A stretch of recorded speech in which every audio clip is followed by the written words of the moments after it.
Good morning, student. Today our topic or chapter of discussion is chapter 6, class 12th biology, evolution.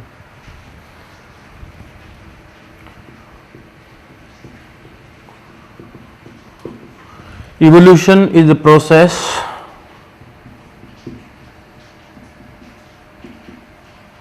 of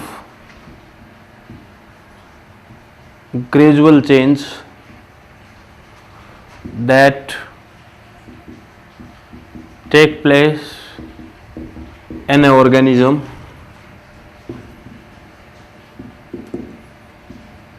and give rise to another organism. Evolution एक बहुत लंबी process है जिसमें क्या होता है, एक ऑर्गेनिज्म में चेंज आकर के बहुत सारे नए नए ऑर्गेनिज्म बनते हैं. इवोल्यूशन जो होता है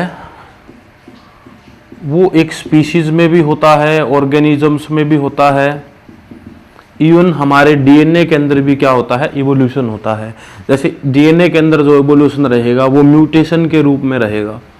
तो इवोल्यूशन एक क्या है, धीरे धीरे चलने वाली प्रोसेस होती है जिसमें एक ऑर्गेनिजम्स के अंदर चेंज आकर के नया ऑर्गेनिज्म बनता है. इसी इवोल्यूशन के कारण जो आज हमारे को देखने को बहुत ज़्यादा बड़ी डाइवर्सिटी दिख रही है, वो सभी डाइवर्सिटी इस इवोल्यूशन के कारण आई है. तो अब हम पढ़ेंगे इवोल्यूशन ऑफ यूनिवर्स कि यूनिवर्स कैसे इवोल्यूशन हुआ. हमारा जो यूनिवर्स है इट इज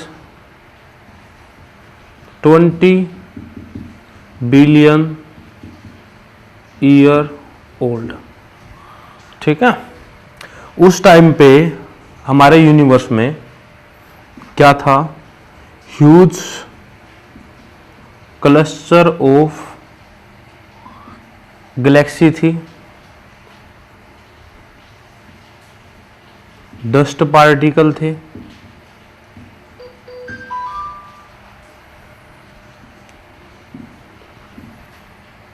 गैसेस थी, क्लाउड थे. फिर क्या हुआ, जो बिग बैंग थ्योरी है, big bang theory that is given by लेमेरेट,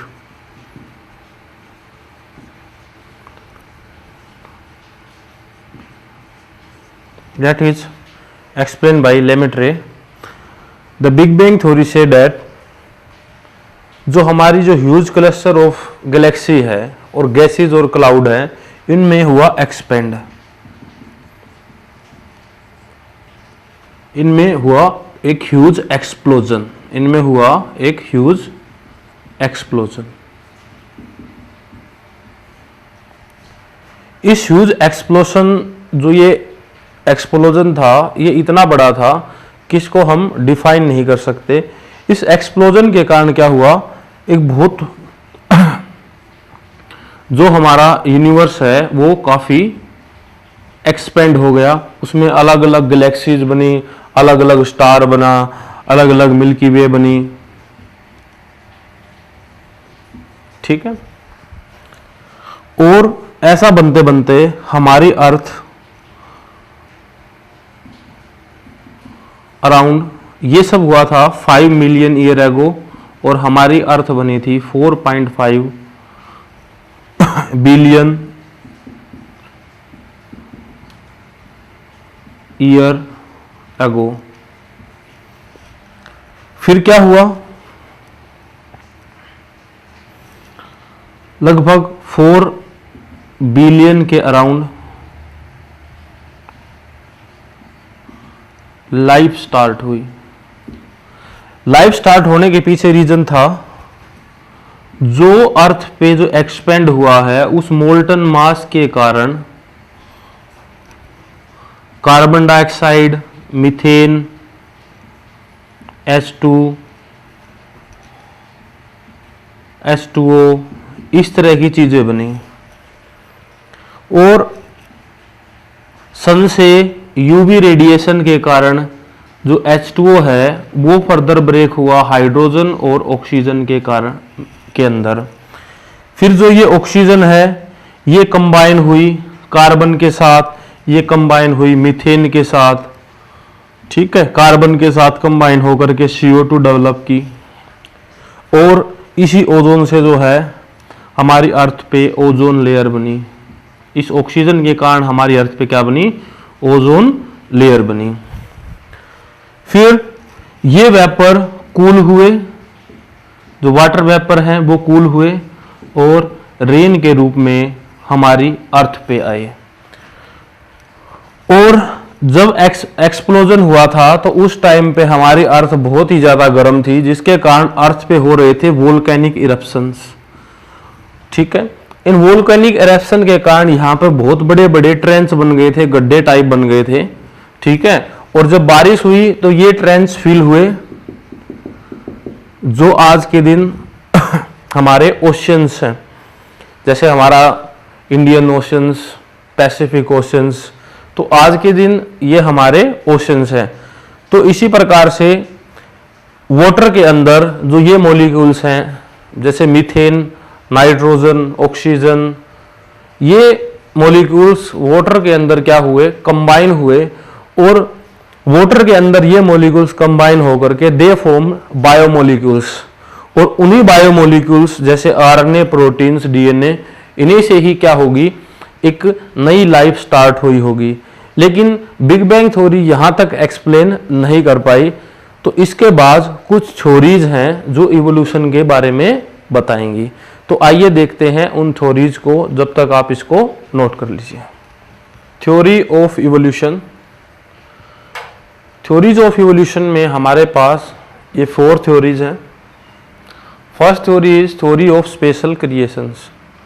शुरू में साइंटिस्ट ये सोचते थे कि जो आज के दिन यूनिवर्स है, अर्थ है, ये गॉड द्वारा क्रिएट किया गया था।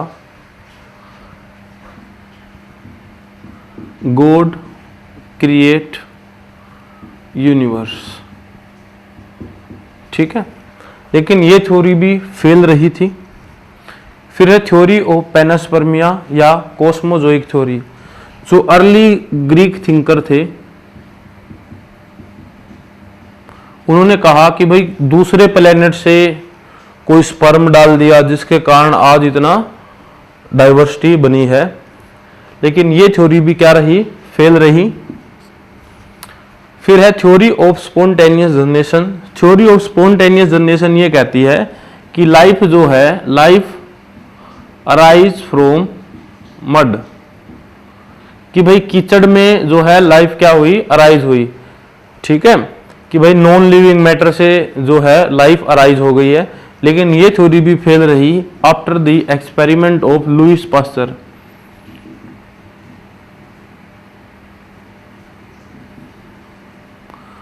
लुईस पास्चर ने एक्सपेरिमेंट किया।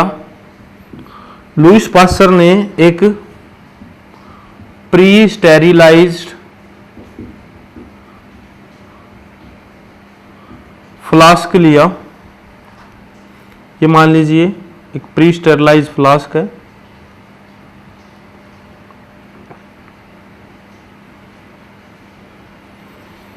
ठीक है, और इस प्री स्टेरिलाइज फ्लास्क के अंदर उसने लिया हीट किल्ड यीस्ट। ठीक है, तो एक बार तो उसने नेक को क्या कर दिया? क्लोज कर दिया। क्लोज किया तो उसने देखा कि यहां पे नो लाइफ अपीयर, कोई लाइफ अपीयर नहीं हुई। दूसरे एक्सपेरिमेंट में उसने क्या किया? हीट किल्ड यीस्ट लिया और यहां पे इस नेक को, बोतल नेक को खुला रखा। खुला रखने से यहां पे उसने देखा कि लाइफ अपीयर। तो इससे एक बात समझ में आई कि life develop from pre existing life. Life जो है वो प्री एग्जिस्टिंग लाइफ से ही बनेगी, ना कि मड से, कीचड़ से बनेगी। ये लुईस पास्चर ने एक्सप्लेन किया। फिर हमारे पास लास्ट थ्योरी है थ्योरी ऑफ केमिकल इवोल्यूशन। ये थ्योरी को बेस्ट माना जाता है क्योंकि इसने अच्छे से एक्सप्लेन किया कि किस प्रकार से अर्थ बनी होगी और इवोल्यूशन हुआ होगा। तो आइए जानते हैं इस थ्योरी के बारे में, theory of chemical evolution. Theory of chemical evolution is given bye J.B.S. Haldane and Oparin. ठीक है, J.B.S. Haldane एंड ओपेरिन ने केमिकल थ्योरीज ऑफ इवोल्यूशन को एक्सप्लेन किया। उन्होंने बताया जो अर्ली अर्थ थी उस पे कुछ कंडीशन थी, उस पे ऐसी कंडीशन थी कि वहां पर रिड्यूसिंग एटमॉस्फेयर था। अर्ली अर्थ पे वोल्केनिक इरप्शन हो रहे थे। अर्ली अर्थ पे CH4, methane, carbon dioxide, H2O vapour जैसी चीजें थी। 800 डिग्री सेल्सियस का हाई टेम्परेचर था। ठीक है, तूफान आते थे।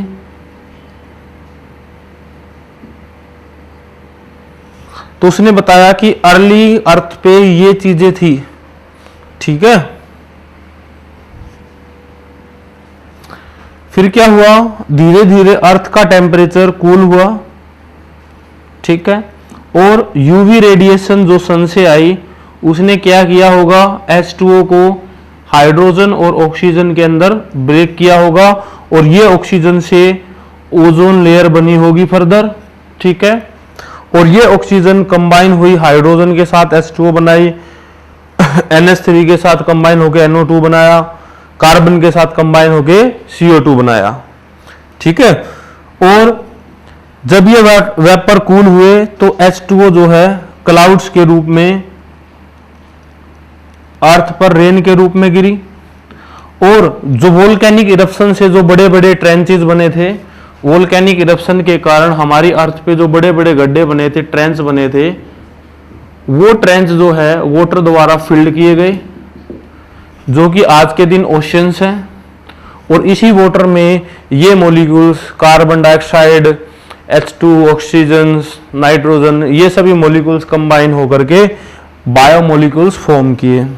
तो इन मॉलिक्यूल्स ने कंबाइन होकर के यहाँ पर फॉर्म किए biomolecules, biomolecules like protein and RNA। जो J.B.S. हेल्डेन और ओपेरिन ने केमिकल थ्योरी दी थी, इसका एक एक्सपेरिमेंटल प्रूफ दिया गया मिलर द्वारा। तो आइए मिलर के उस एक्सपेरिमेंट को देखते हैं, जब तक आप इसको नोट कर लीजिए।